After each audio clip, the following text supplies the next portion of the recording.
ছাত্ৰ ছাত্ৰীসকল, আজি তোমালোকক মই পদৰ বিষয়ে ক'ম, শুনিবা। পদ কাক বোলে? বাক্যত ব্যৱহাৰ হোৱা প্ৰতিটো অৰ্থযুক্ত শব্দকে পদ বোলে। পদ কেই প্ৰকাৰৰ?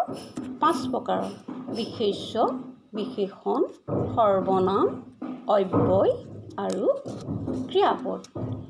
এতিয়া বিশেষ্য পদ কাক বোলে? যি পদে কোনো ব্যক্তি, বস্তু, জাতি, গুণ, ক্ৰিয়া, সমষ্টি বা অৱস্থাৰ নাম বুজায় তাকে বিশেষ্য পদ বোলে। ব্যক্তিৰ নাম ৰাম, যদু, মধু। জাতিৰ নাম মানুহ, গৰু, ছাগলী, কুকুৰ, মেকুৰী ইত্যাদি। বস্তুৰ নাম কাগজ, কলম, চকী, কিতাপ, বহী। ঠাইৰ নাম যোৰহাট, গোলাঘাট, ডিব্ৰুগড়।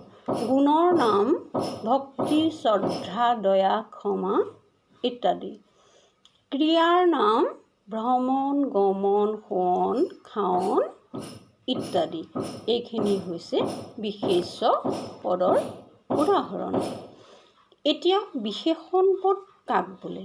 যি পদে আন পদৰ দোষ, গুণ, সংখ্যা, পৰিমাণ আদি বুজায় তাকে বিশেষণ পদ বোলে।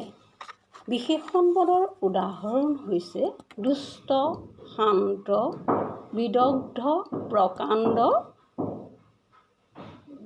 ভদ্ৰ, অভদ্ৰ, পাঁচটা, পকা, মিঠা এইখিনি।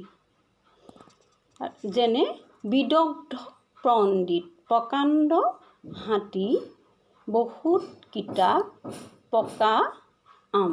এইখিনি বিশেষণ পদৰ উদাহৰণ।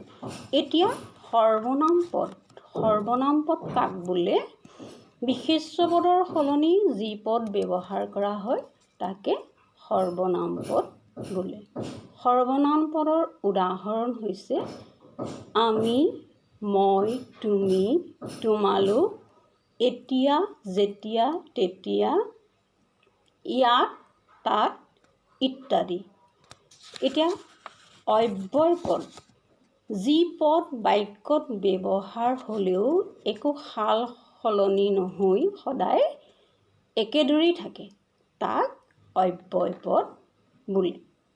যেনে আৰু, কিন্তু, যদি, নাইবা, অথবা এইখিনি হৈছে অব্যয় পদৰ উদাহৰণ।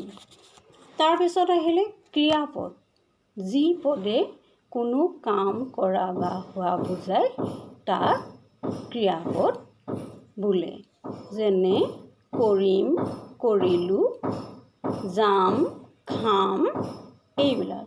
এতিয়া এটা বাক্যত চোৱাচোন যে মই অংক কৰিলোঁ। কৰিলোঁটো কি? ক্ৰিয়াপদ। মই বজাৰলৈ যাম। যামটো কি? ক্ৰিয়াপদ। এনেদৰে তোমালোকে আজি পদৰ বিষয়ে তোমালোকৰ আগত মই ক'লোঁ। তোমালোকে চাগে নিশ্চয় বুজি পাইছা।